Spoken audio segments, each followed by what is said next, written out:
April 25, Huwebes, magandang umaga po. Isang Pilipino sa Canada nag-upload ng video sa internet kung saan sinisigawan siya ni Philippine Consul General to Vancouver, Jose Ampeso. Paliwanag naman ng Consul General, hindi sapat ang video para ilahad ang buong pangyayari. At tumaas lang daw ang kanyang boses dahil nainsulto siya sa mga sinabi ng ating kababayan. Ang Migrante Canada naman nais imbestigahan ang insidente. Narito ang report. Ano ba ang ano? Yung compulsory, sinasabi ko kanila, magbigay kayo sa puso nyo. Magbigay kayo, kinukontra mo? Pasok mo na. Pasok mo na. Ano wala masabi? Sa video na ito na naka-upload sa YouTube, makikita ang galit na si Philippine Consul General to Vancouver, Jose Ampeso.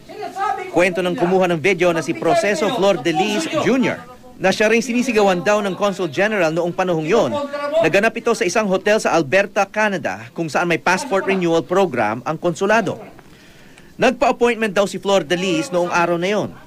Nang dumating siya sa tanggapan kasama ang kanyang asawa at 3 buwang gulang na anak, nakausap niya agad si Consul General Ampeso.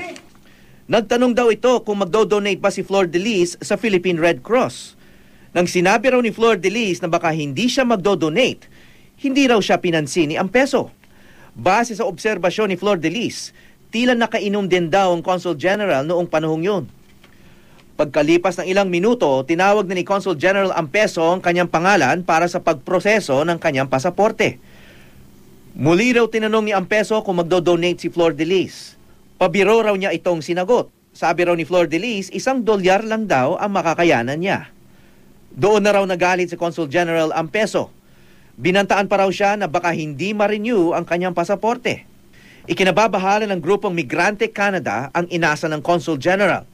Base raw sa video at pahayag ni Flor de Lis, hindi tama ang inasa ng diplomat. Umaasa rin ang Migrante Canada na maimbestigahan ang insidenteng ito. Sa inilabas namang pahayag ni Consul General Ampeso, sinabi niyang hindi pinapakita ng YouTube video ang kumpletong nangyari. Hindi rin daw tama na gamitin ito para sirain ang kanyang reputasyon.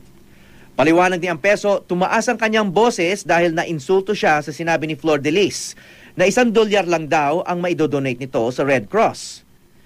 Nililinaw lang din daw niya na voluntaryo ang donation. Dagdag pa ni Ampeso, naganap ito bandang 4:00 ng hapon kung kailan pagod na siya dahil sa passport renewals. Sa huli, humingi rin ng tawad ang Consul General sa sino mang nasaktan ang damdamin kaugnay ng insidente.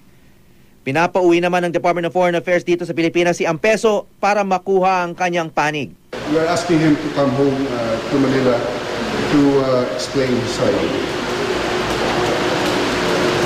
So until we are able to listen and to find out his side of the story, I cannot comment on what really transpired in that incident.